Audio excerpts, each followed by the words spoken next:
Welcome to Our Energy Matters with Anthony Manna and Dena Marie. Aloha.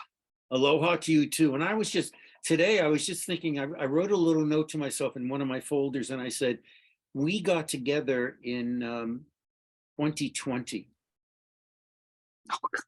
No, I know it's Yeah, and I we've can't known remember. each other forever though. I It's a think lifetime. it was in the summer. I wrote the date down and everything, but I can't remember it now. But 2020. And it was all about you. You interviewed me about Loukas and the Game of Chance, which is my book, about somebody who loses himself terribly from, I don't know whether it was pride, I suppose, something went wrong, haywired him.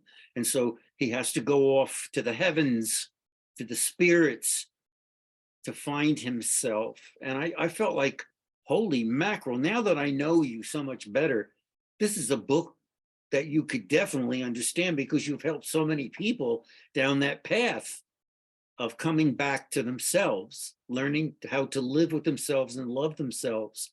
And however we get there, I mean, you offer them the spirit in your own ways with the chakras and the crystals and Reiki.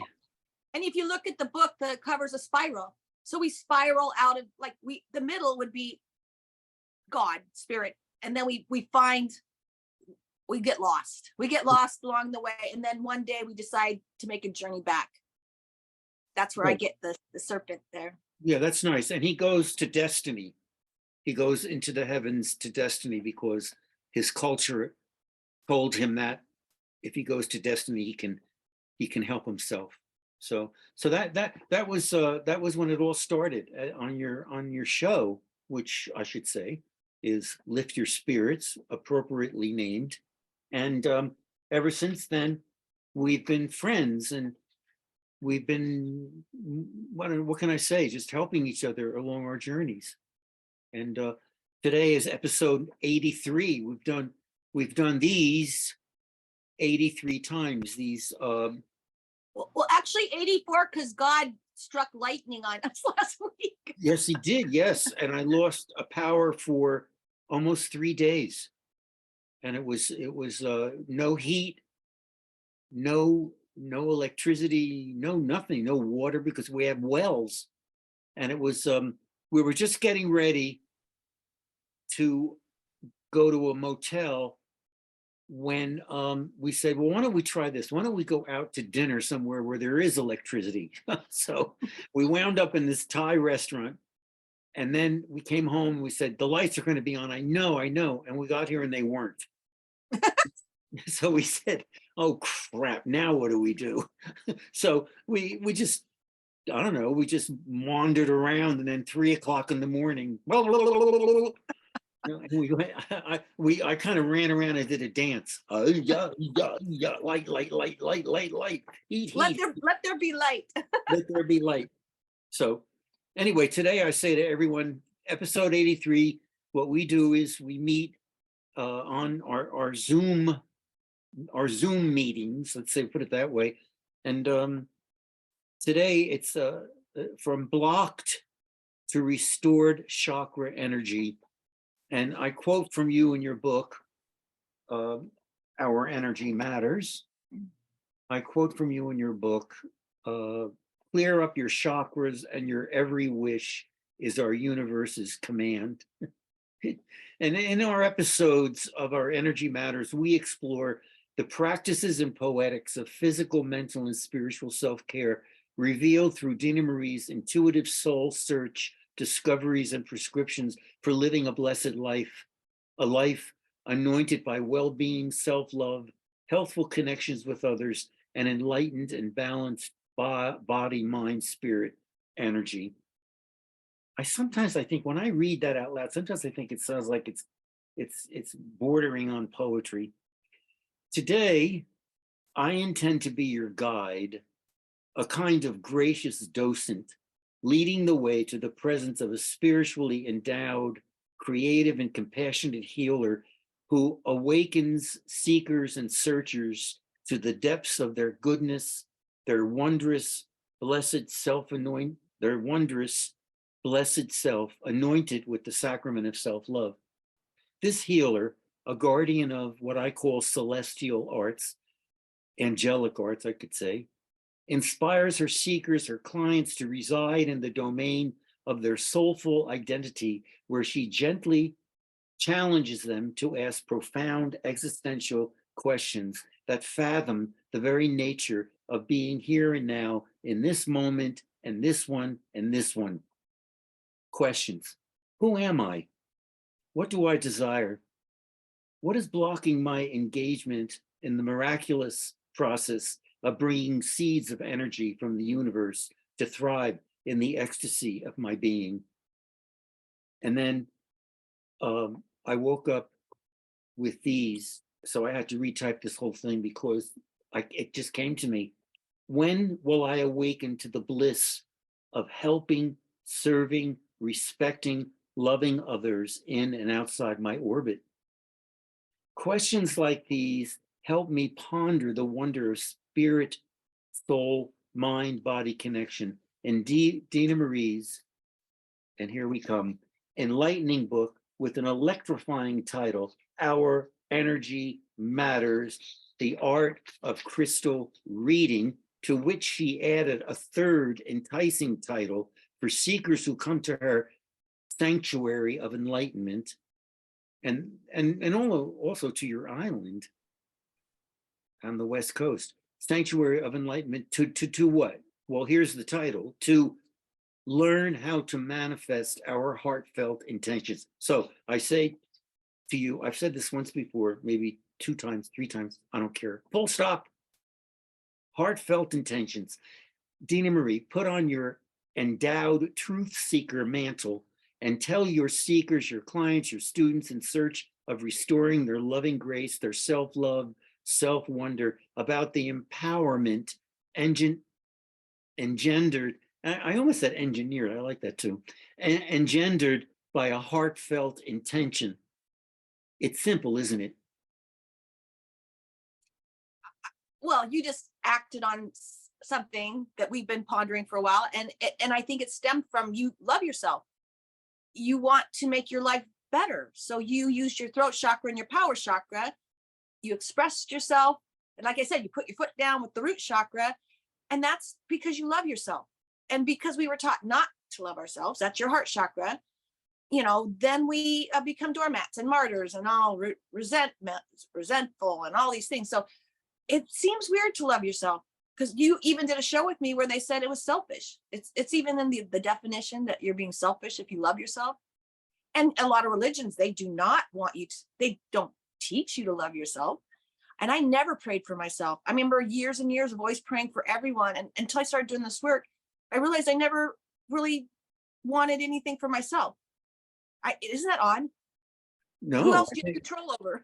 Yeah, no, it's not odd at all, because I think we've related to this so frequently, because I was told that the only life that mattered is a life of humility and a kind of subservience to yourself, and it was kind of shocking to think that self-love, what are you talking about? That will make you go off to confession and tell your confessor, so.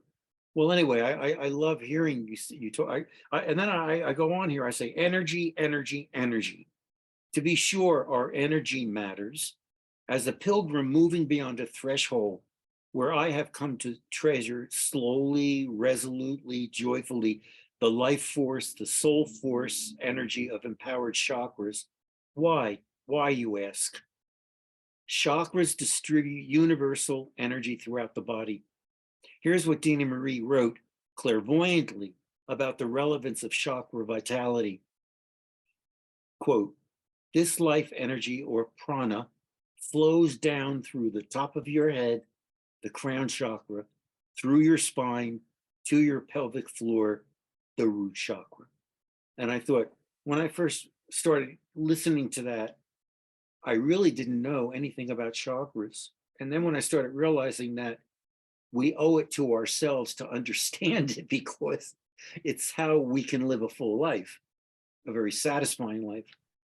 Dena Marie, as a truth teller, she calls herself an energetic counselor prophesies in her book, quote, when one or more of these chakra discs fail to spin, become bogged down, overloaded, or damaged, the whole system will suffer.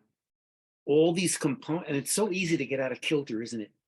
All these components need to work in sync with one another to maintain balance in our bodily and spiritual systems. And not too long ago, in one of our episodes at the very end, you said, well, we'll have to talk about how, for example, the heart chakra is related to the solar plexus, and that type of thing. And I hadn't really given that very much thought until I see here where you say they need to sync with one another. Well, and you're synced. You used your heart chakra to love yourself. You've been practicing that. The solar plexus is when you physically do something. You used your throat chakra to express yourself. And then the root chakra is kind of like, and this is how it's going to be. Yeah. And then even the sacral chakra pours in because it's a relationship with someone that you're trying to have boundaries, assert yourself, and be fair to both sides. That's right. Yeah, self-love.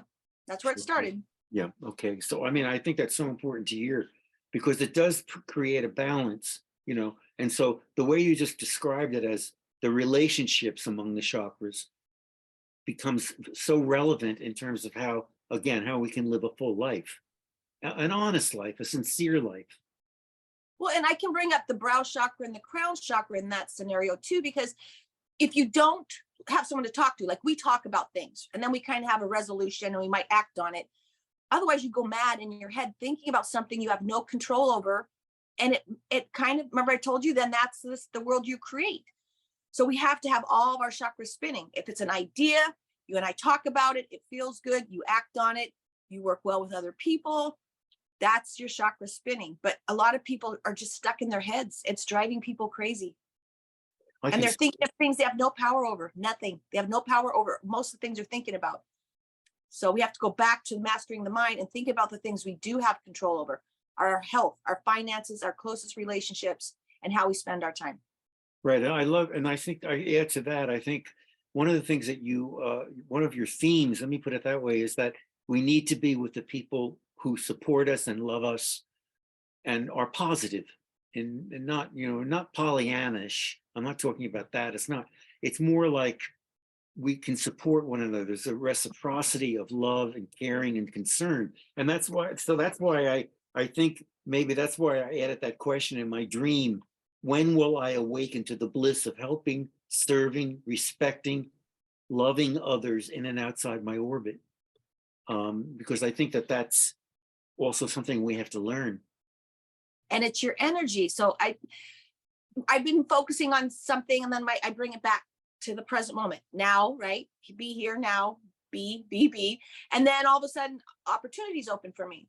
And I can tell, like when I get back into thinking and overthinking and replaying the past and wondering what went wrong and blah, blah, blah, then all of a sudden something happens, but I brought it on with my energy.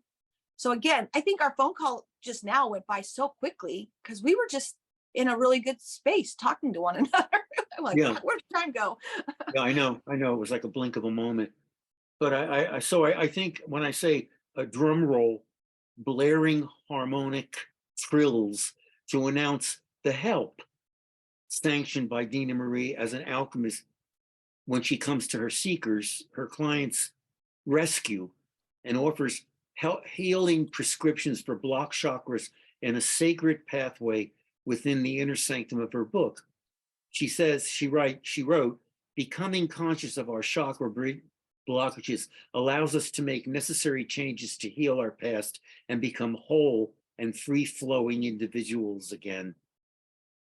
Every time I read that word free-flowing, it reminds me of dance. It reminds me of living a life, and not necessarily because you're in a studio and you're at the bar, but rather because you're moving through life in such a positive way, in such a healing way that you need, when you need help, you find it.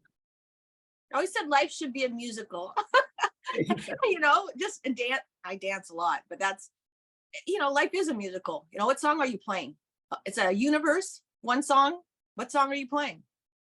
Yeah, that's so Who are you true. dancing with? Yeah, exactly.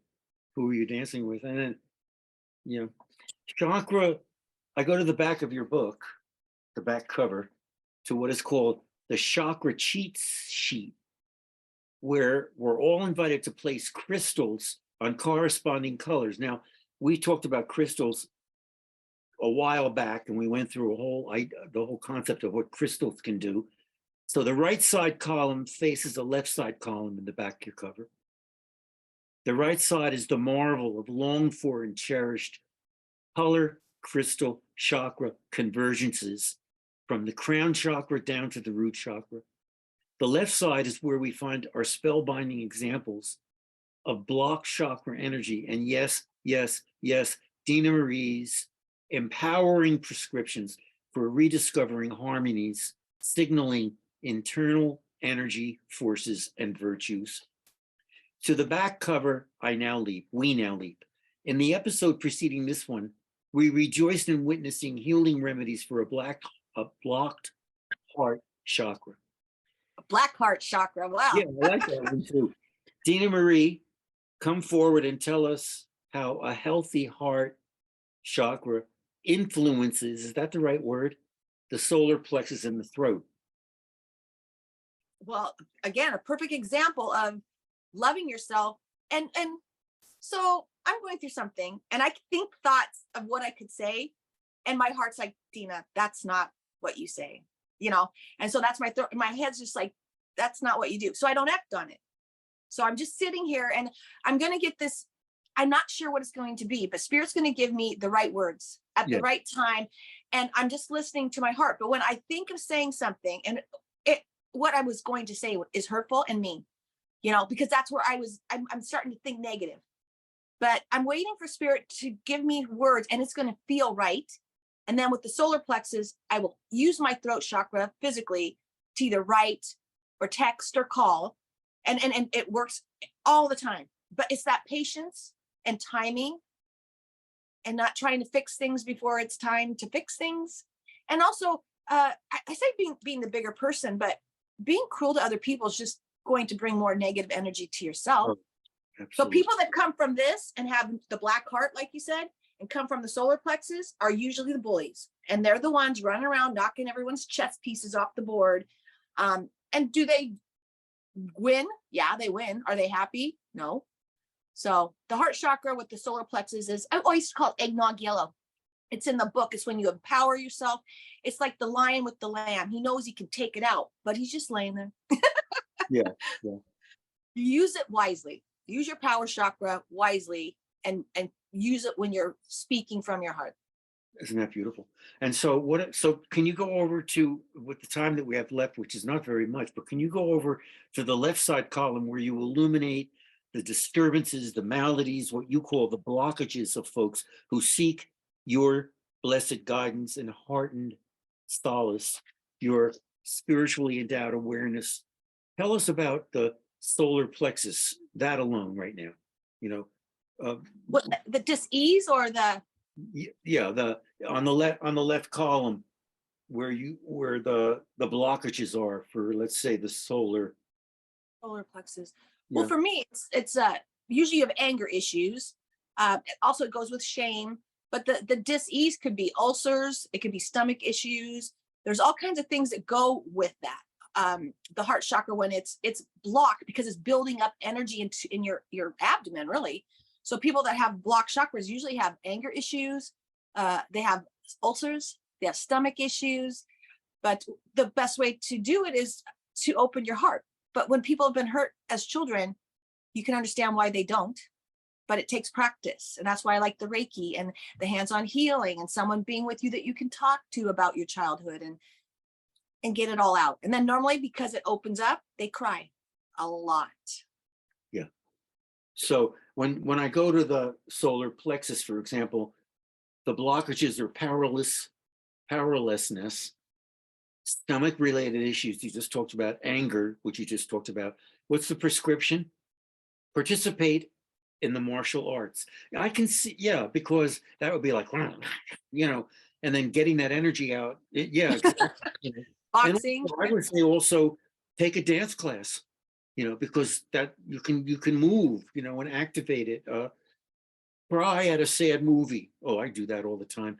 Write down anything that angers you and burn it. You've said that over and over again. Remember to laugh.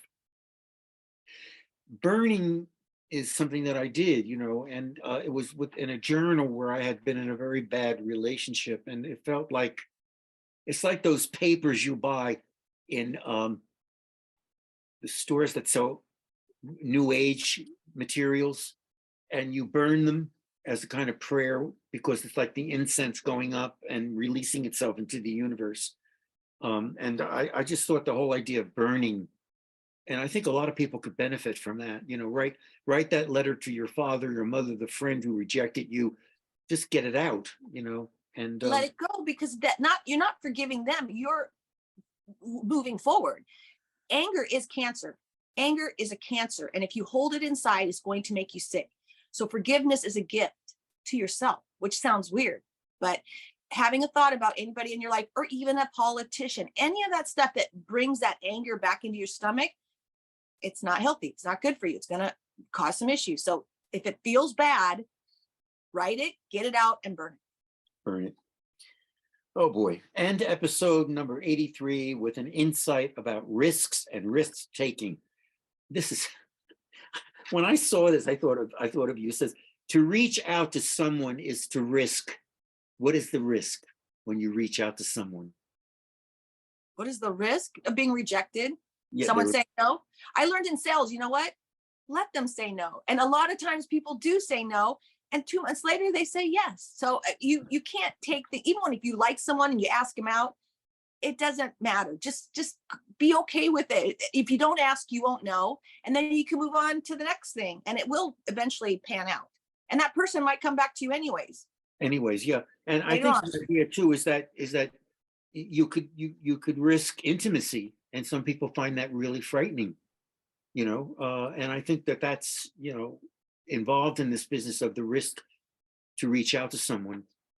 If you want to move closer to Dena Marie's wisdom, then listen to her weekly radio show. Yes, I've been on it several times, and it certainly lifts your spirits. It's called Lift Your Spirits on 1150 AM KKNW. I don't know why I have to tell you all that. All you have to do is go to dena-marie.com, her website, and you'll find information about who she is and what she does. And she mentioned Reiki, and she mentioned a number touch healing and a number of other issues, strategies, procedures, healing arts that she uses to help people.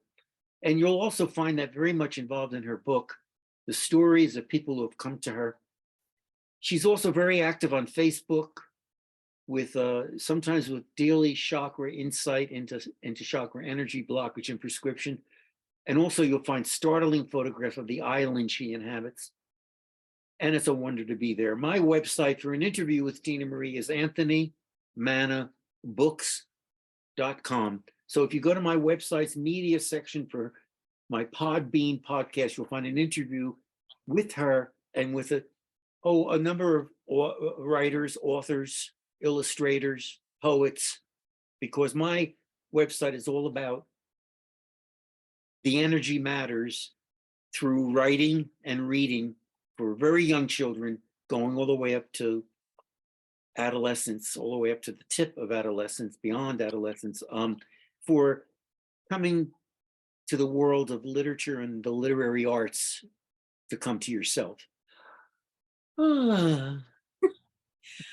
It's been fun. It always is. It always is. So thank you, and thank everybody who's watching and listening, and we'll see you in a week's time. Aloha. Bye, Anthony. Aloha. Aloha. Bless, bless.